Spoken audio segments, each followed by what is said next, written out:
remarks real short.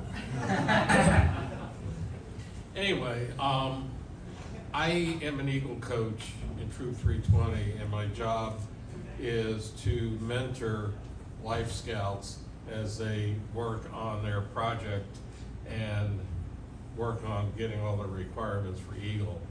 And I work with both Patrick and Samuel, but I'll focus a little on Samuel.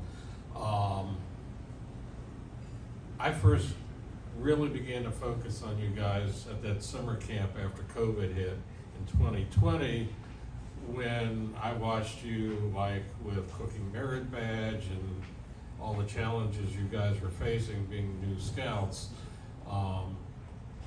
And then I got to watch you grow. We shortly thereafter, because of COVID, wound up with doing, for me, the first time, a Zoom merit badge class. And you guys were very focused. I mean, the planning, running your patrol, and getting everything done to earn the environmental science merit badge, which is an Eagle required merit badge, was impressive, because out of everybody in the group, which was both the Alien Patrol and the girls from 320, I'd say maybe 50% of everybody actually completed that merit badge, and you two definitely did. Do you guys know what is the average age when somebody earns the rank of Eagle? Anywhere between 16 and 18, sir. That's a big average. Do you? 17? Close. Actually, 17 and you're very close. If this was high and low, you'd be doing good. It's actually, and it's improved. The last statistic I heard, which was probably for 2021, was 17 years and 7 months. Okay, and most of those scouts probably had a parent's footprint on their butts. You guys were very different, because I remember you had just earned the star rank, and you come up to me going, what can I do to start on the trail to Eagle? And the answer was, well, just about everything says for the requirements while a Life Scout. So there wasn't much you could do except figure out what you did want to do as a project. And you guys managed to do that. Now with Samuel, his project was to redo the education, the pollinator garden over at Holly Ridge Elementary School. And part of an Eagle project, of course, is planning, because if you don't plan, you're not going to succeed. So I went with Samuel and Mrs. Gilbaugh to meetings at Holly Ridge Elementary School that Samuel had arranged. And, you know, I don't know how many students are at Holly Ridge. It's probably several hundred is my guess.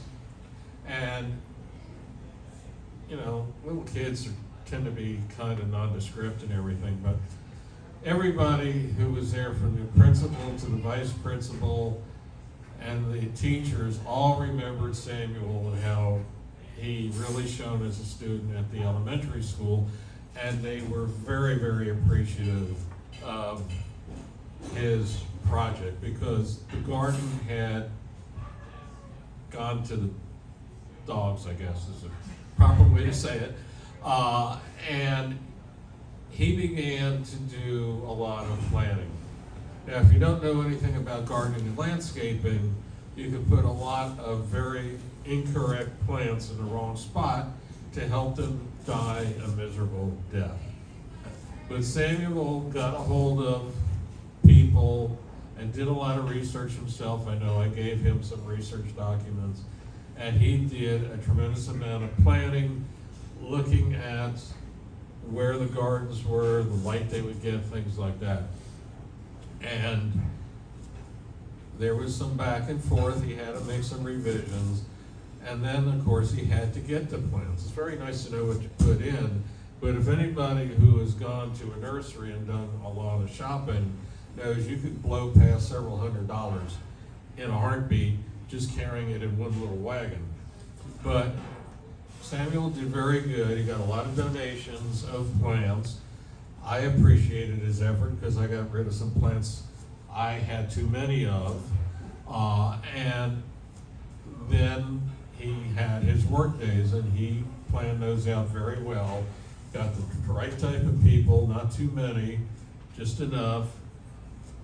When it came to heavy work like carrying the grit to reline the trails, he got Mr. Forrest, who was very good at handling big, heavy things.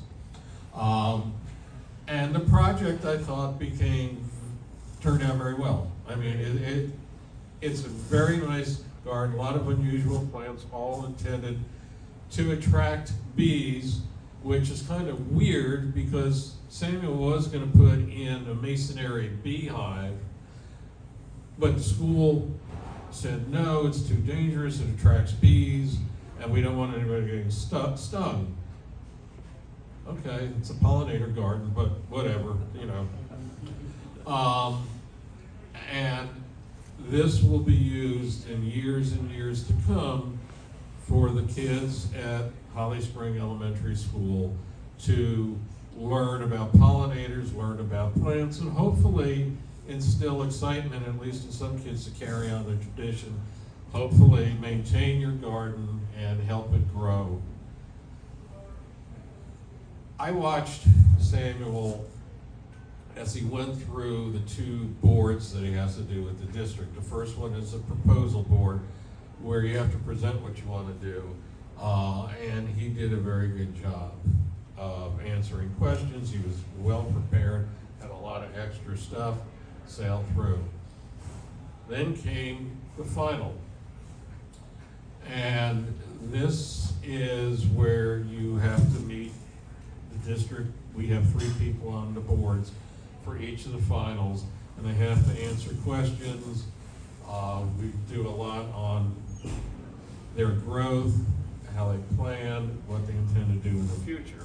It's a very big night for a scout. Well, I'm getting ready because I was going to sit with Samuel, and one of the board members calls me over and goes, he's got sandals on, flip-flops. You have to be in a full scout uniform. And I looked, I hadn't paid attention, and I go, oh my God, get this far, and now he doesn't have the shoes. So I went to Mrs. Gilbaugh to go, does he have a pair of shoes or something he can wear? I'd have given you mine, but no way you'd fit them. And it was explained to me that he had just had surgery on his toes, and that's why he was in the flip-flops. I breathed a sigh of relief, and the board breathed a sigh of relief, because when you get to this stage, you don't want glitches.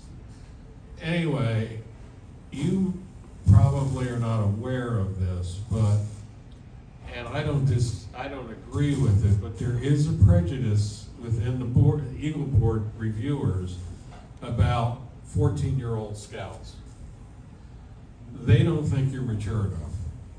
They think an Eagle Scout should be about 16 at least, yet they sweat out when we get these guys that are going to have their birthday tomorrow and turn 18. Anyway, I said, you'll talk to him and let him convince you otherwise. Samuel did a bang-up job. He quickly got into it, answered questions, just got into side discussions of what he wanted to do with oceanography and things like that. And I was impressed with what you did. Then, when they're done questioning the scout, they have to leave so the board can discuss things privately and make a determination. I was told while you were sitting there, of course, if they could call me back for a little bit, was they were very, very impressed with you. And learning to tell Mr. Chandler, yes sir, no sir. That's one of the requirements that Larry Chandler requires of scouts. And yes, don't pass with him. Samuel did a great job. So anyway, I want to congratulate you and Patrick too. You guys were very impressive. I expect you to continue on now as Eagle Scouts, because we always expect an Eagle Scout to give more than you receive. So congratulations to both of you. I also want to pass on to Sam and Patrick that both Randy and Taz say congratulations to.